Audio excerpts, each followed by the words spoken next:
দেখতেই পাচ্ছেন কত চমৎকার চমৎকার লেডিস লেগিংস কালেকশন। এগুলো কিন্তু একেবারে নিজস্ব ফ্যাক্টরিতে তৈরি করা, একেবারে আপডেট কালেকশন। এগুলো একেবারে চিপ রেটে পেয়ে যাবেন। দর্শক দেখতে পাচ্ছেন শত শত কালেকশন, প্রত্যেকটার আলাদা আলাদা কালার রয়েছে। এগুলো একেবারে চিপ রেটে পাইকারি নিতে অবশ্যই স্ক্রিনে দেওয়া নাম্বারে যোগাযোগ করবেন।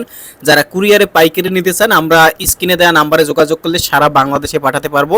আমরা নিজস্ব ফ্যাক্টরিতে তৈরি করি বিধায় আমরা একেবারে চিপ রেটে পাইকারি দেই। আপনারা যারা পাইকারি দাম জানতে চান, অবশ্যই আমাদের স্ক্রিনে দেওয়া হোয়াটসঅ্যাপ নাম্বারে নক করে যোগাযোগ। যারা সরাসরি আসতে চান চলে আসবেন দক্ষিণ কেরানীগঞ্জ। আর দক্ষিণ কেরানীগঞ্জের সব থেকে বৃহত্তম পাইকারি মার্কেট নূর সুপার মার্কেট। আর এই নূর সুপার মার্কেটে শতে শতে প্যান্টের পাইকারি শপ রয়েছে। আর এখানে আসলে আপনারা সব ধরনের প্যান্ট পেয়ে যাবেন একেবারে চিপ রেটে। তো আমাদের কাছ থেকে যারা পাইকারি নিতে চান, স্ক্রিনে দেওয়া নাম্বারে যোগাযোগ করবেন। নিজস্ব ফ্যাক্টরিতে তৈরি করা বিধায় আমরা একেবারে চিপ রেটে পাইকারি বিক্রি করি। মার্কেটের থেকে অর্ধেক দামে কিন্তু আমাদের কাছে পাইকারি পেয়ে যাবেন। তো দর্শক, এরূপ নতুন নতুন ভিডিও পেতে অবশ্যই আমাদের ফেসবুক পেজটি ফলো দিয়ে সাথে থাকবেন।